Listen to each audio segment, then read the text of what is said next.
What's going on, y'all? It's Eli from Men Behind the Curtain, the podcast about everything and nothing all at once.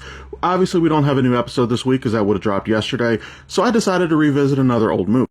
My shirt's probably already given you a hint as to what it is. With the new Superman being out, which I haven't watched, by the way, I decided to revisit Superman Returns from 2006. Now, I'm sorry to say this is not going to have the same energy as when I talked about Aragon because I hated that movie, and I actually enjoyed this movie better than I thought I would. Let me start off by saying that I was wrong. This is the second time that I've ever watched this movie from start to finish. It's the first time that I've watched it since the first time, which was in like '07, maybe '08.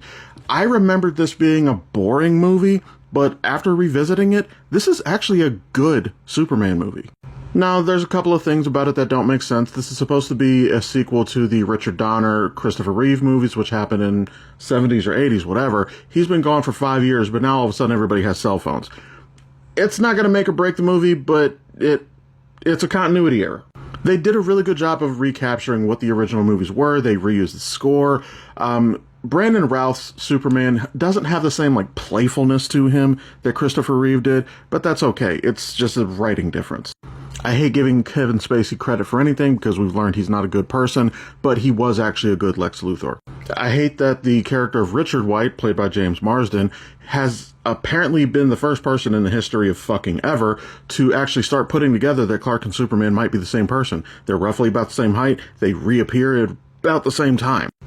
Parker Posey as Lex's little, not even girlfriend, I don't know what she was supposed to be, but it worked because they were trying to recapture the original vibe, you know, how she's not that bright and he's just so condescending and demeaning to her because of that. It worked because they were mimicking that.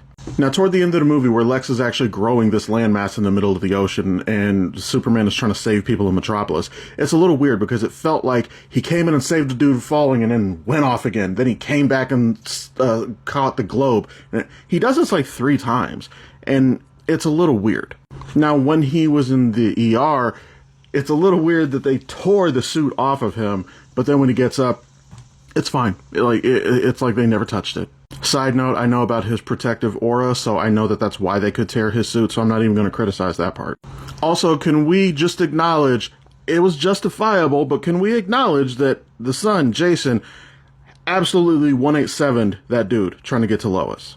I'm not saying he was wrong, but this could be a Brightburn, so they need to keep an eye on this kid. Overall, I did actually enjoy this movie, although I am glad that they didn't do more sequels because I don't think it would have really worked. The vibe wouldn't have been there. But also, I enjoy Brandon Routh better as Kingdom Come Superman. I still hate the logo, but I think it looks better in a black backdrop. I like that better.